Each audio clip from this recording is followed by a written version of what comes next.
Good afternoon, classmates. So let us talk about some of the equipment used in flotation. There are several types of equipment used in flotation in different industries because different categories are based on the method used for the generation and introduction of air bubbles into the equipment. Each of the techniques of air bubble generation and particle bubble contact, along with the special feature associated with different kinds of equipment, has its own advantages and limitations. These must be considered carefully in selecting the equipment for a specific application. Individual manufacturers can provide basic help in selecting the equipment.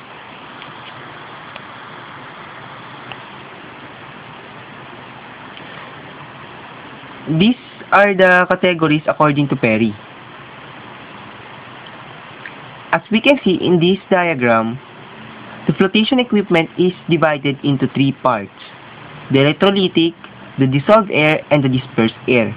Electrolytic mainly uses electricity in its flotation unit. Dispersed air uses either vacuum or pressure in its equipment, while the dispersed air uses mechanical or pneumatic means. So let us talk about electrolytic flotation units. Electrolytic flotation units are based on the generation of hydrogen and oxygen bubbles in a dilute aqueous solution by passing direct current between two electrodes. Electrical power to the electrode is supplied at a low voltage potential of 5 to 10 volts.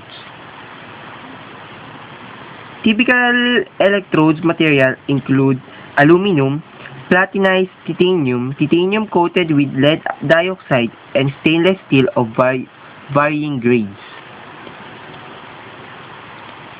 Power consumption is in the range of 0.5 to 0.7 kilowatts per meter squared of flotation tank surface area.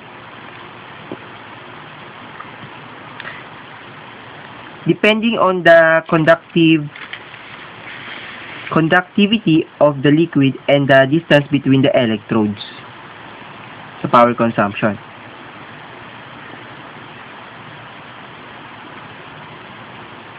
So this is the typical schematic diagram of an electrolytic flotation plant. As we can see in this diagram, the raw water is fed, and then the electrodes separates the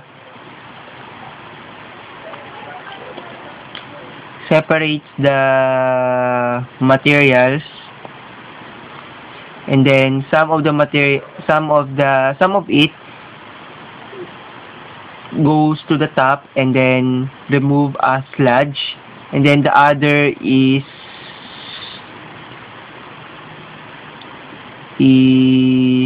go to the clarified water effluent.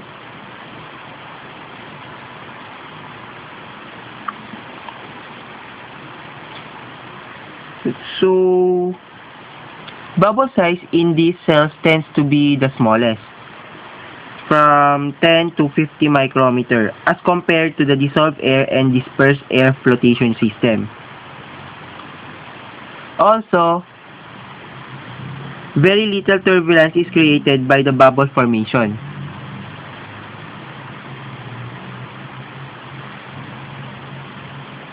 So these are the application of electrolytic flotation device or unit. Number 1, it is very attractive for the separation of small particle and fragile flux.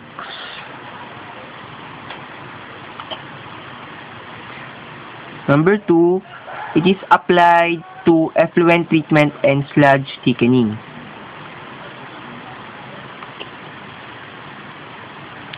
Economically attractive for small installation in the flow rate range of 10 to 20 meter cube per hour because of bubble generation capacity.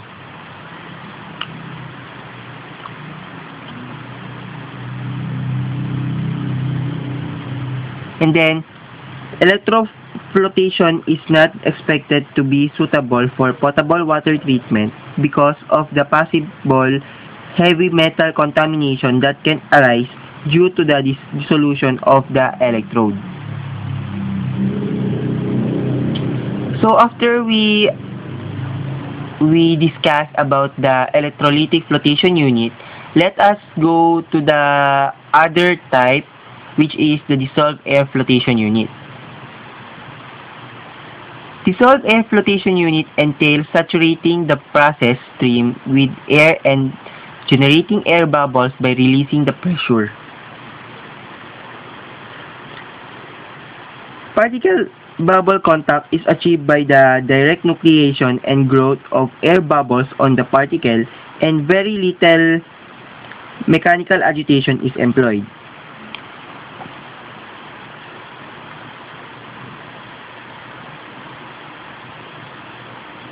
Dissolved air precipitate in the form of fine bubbles in the size range of 20 to 100 micrometers.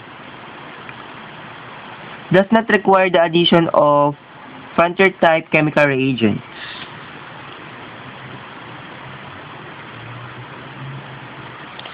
And often limits the total quantity of aeration possible.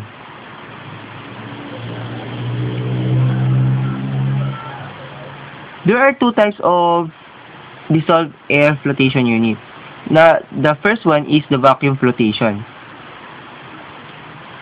Vacuum flotation, the stream is saturated with air at atmospheric pressure and introduced to the flotation tank on which a vacuum is applied, giving rise to the generation of the air bubbles.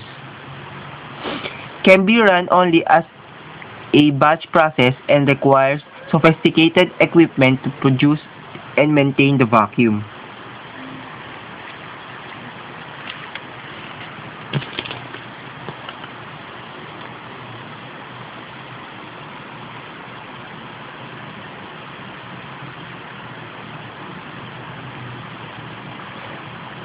And the other one is the pressure flotation.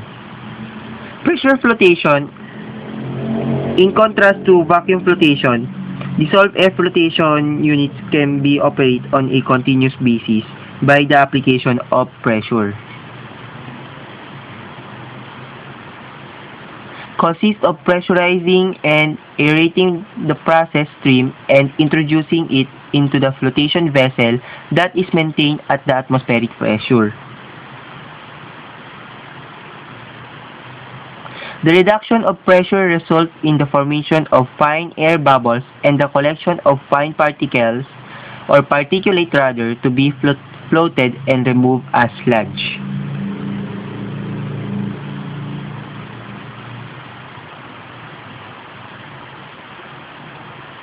Carried out on the entire feed stream. Full flow pressure flotation.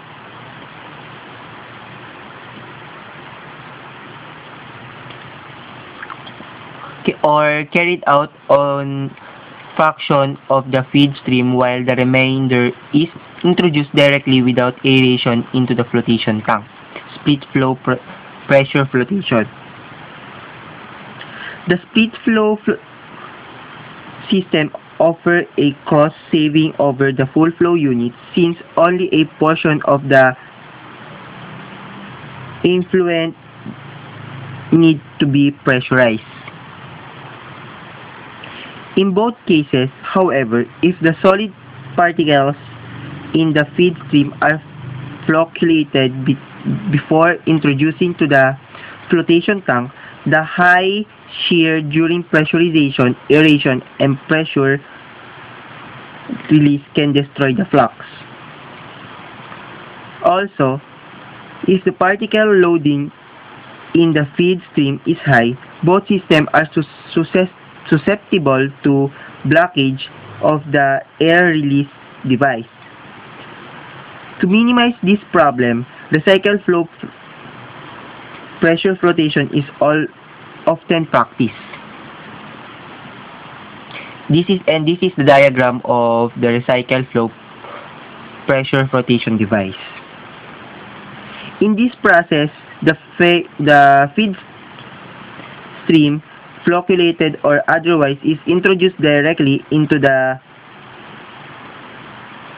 process vessel, and part of the clarified effluent is pressurized, aerated, and recycled to the flotation tank, in which it is mixed with the flocculated feed. The air bubbles are released as they attach to the flux and float to the tank surface. The recycle flow devices are found to offer the highest unit capacities.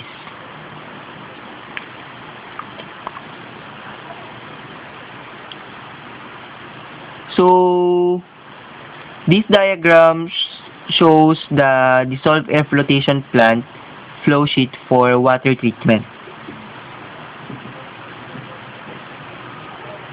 The flow sheet shows that the incoming raw water is conditioned with the addition of coagulated chemicals in a flocculator. This device pressurizes and aerates part of the treated water and recycle it to the flotation unit.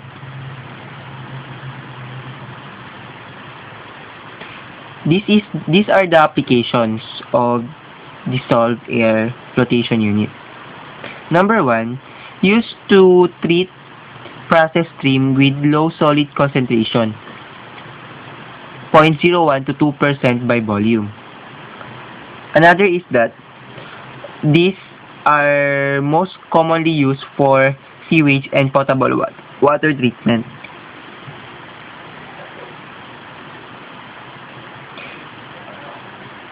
It is also gaining popularities for the treatment of slaughterhouse, poultry processing, seafood processing, soup, and food processing waste.